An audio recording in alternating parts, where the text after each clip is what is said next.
Wow, 41.99 kilometers this week.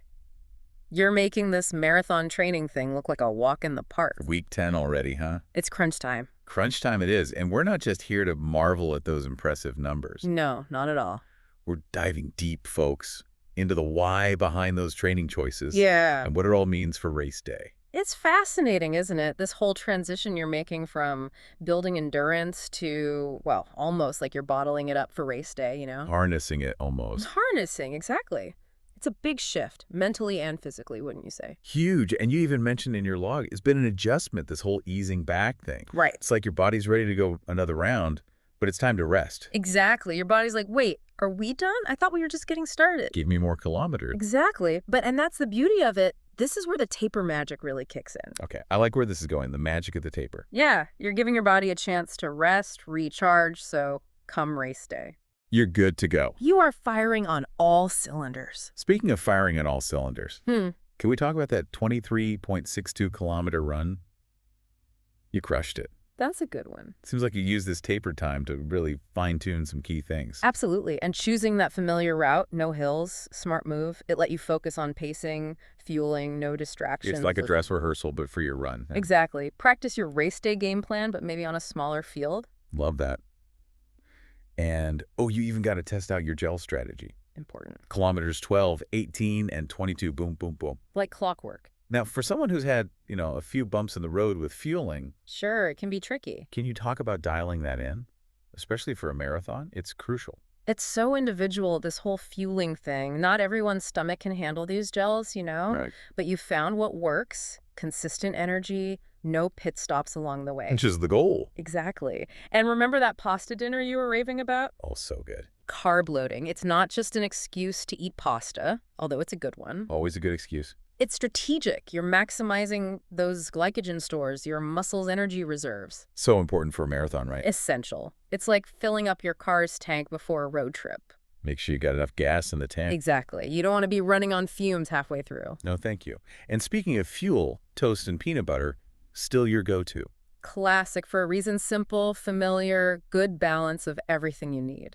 So we've covered fueling, but the mental game, equally important, right? Oh, absolutely. Marathon running, it's as much a head game as anything else. You said it. And it seems like our listeners are starting to really understand that. Oh, for sure, because even in the log, there's this quote, embracing the time to rest and reflect. I love that. Powerful stuff. Can you talk about that mental shift a bit, especially leading up to a race like this? It's so easy to get caught up in the physical, the miles, the pace. Right. But neglecting the mental aspect, that's a trap. It's true. I've been there. Rest and recovery, it's not just for your muscles, it's for your mind, too. Give your mind a break. Exactly. And it seems like you're consciously choosing to focus on getting to the start line first, then tackling the finish line. Smart. That's actually great advice from your coach, by the way. She's good. It's like that saying, how do you eat an elephant? One bite at a time. You're not conquering 42.2 kilometers in one go. No way. You're taking it kilometer by kilometer, step by step. Exactly. Breaking it down, making it manageable, that's how it's done. Love that. And speaking of preparation, physically and mentally, can we just take a moment for the strength training? You've been dedicated. Impressive. You even mentioned you didn't realize how crucial it would be for running. So many runners underestimate it. They really do. It's not just about bulking up, right? No, it's about building that resilience, preventing those pesky injuries, improving your form overall, and your focus, core, and lower body. Genius. Especially for all those miles you're putting in. Can you break it down for us? Why those areas, especially for a marathon? Okay, picture this. Your core. It's your foundation. Okay, I'm picturing it. Strong core means good form, and good form means efficiency, less chance of injury. It all connects. And strong legs? Well, those are kind of essential for running, right? Totally. Stronger leg muscles, it's like having a more powerful engine. Okay, I like that. More power, more endurance. You can hold that pace, even when things get tough. Even when those kilometers start adding up. Yeah, exactly. You're setting yourself up for success from the ground up, Love it, yeah.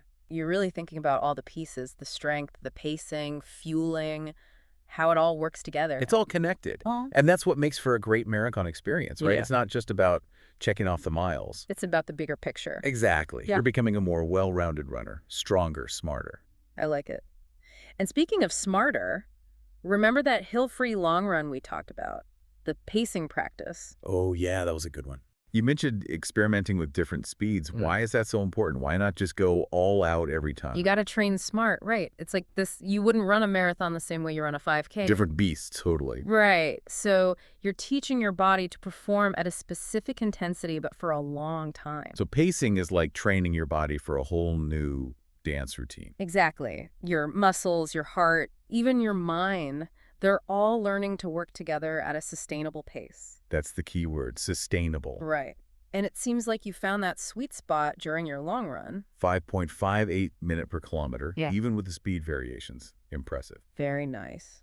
And I love that pep talk your coach gave you after, reminding you how far you've come. Sometimes you need that little boost, you know? Absolutely. Especially in those final weeks. Right. These little victories, they build momentum, they build confidence. And speaking of confidence, how are you feeling about your fueling plan going into race day? Oh, feeling good. Carb loading, that pasta protein combo. Classic for a reason. And of course, the trusty toast with peanut butter the morning of. Keeps things running smoothly, literally. Exactly. But it seems like you've really done your homework on this whole fueling thing, finding what works for you. And that's key. It's all about personalization, figuring out what fuels your body best, especially for something as demanding as a marathon. It's a science. It is. You're not just guessing, you're being strategic. Maximizing those glycogen stores with the carb loading, getting that balance of nutrients with your breakfast. It's all connected. And speaking of connected, this might be a good segue back to the mental side of things. Okay, yeah. Because in your log, you mentioned really embracing this time to rest, to reflect. So important. So easy to get caught up in the physical prep and totally neglect the mental game. It's true, and I think a lot of people don't realize your mind can either be your biggest cheerleader Oh, absolutely. or it can completely sabotage you. Especially in a marathon, it's a mental marathon too. No doubt. Those negative thoughts, they can creep in like nobody's business. Oh, they're sneaky. So how do you combat that? How do you, I guess, train your brain for those tough moments? That's the million-dollar question. For some people, it's visualization, picturing themselves crossing that finish line. I love that. So powerful. It is.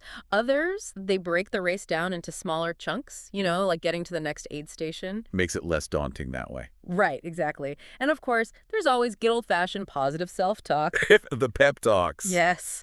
Reminding yourself why you started this whole journey in the first place, how strong you are, mentally and physically. Because you are strong. You've put in the work. Exactly. And the beautiful thing is there's no right or wrong answer here. It's about finding what works for you, what keeps you motivated, what silences those doubts. And it's about having those tools in your back pocket, right? Right. Because let's be real, 42.2 kilometers, there are going to be some tough moments. Oh, guaranteed. Well, everyone hits it. It's inevitable, right? So it's how you prepare for it mentally, physically. That's the game changer. Yeah, 100%. You can have the best training plan, the perfect fuel, All of it. but if your head's not in the game, it's going to be a long, long race. It really is. It's like having that mantra or a strategy for when things get rough. Oh, yeah. You got to have your tricks. Some people, they visualize crossing that finish line. So powerful. I love that. Right. Others, they break it down kilometer by kilometer, aid station to aid station. Chunk it up. Exactly. Yeah. Makes it less daunting. Right. And hey, sometimes it's just good old-fashioned positive self-talk. The pep talk, gotta have it. Gotta have it. Why did you start this? You're strong. You can do this. Exactly. You've put in the work. You deserve to be there. And that's what it comes down to, owning it. Own it. So as you head into these last few weeks, trust the process. You've put in the work. You fine-tuned everything. Listen to your body. You got this. You've got this. We're so excited for you, that feeling of crossing the finish line, There's nothing like it. the ultimate victory. We'll be cheering you on every step of the way. Every single step. Until next time, keep on running. Keep running.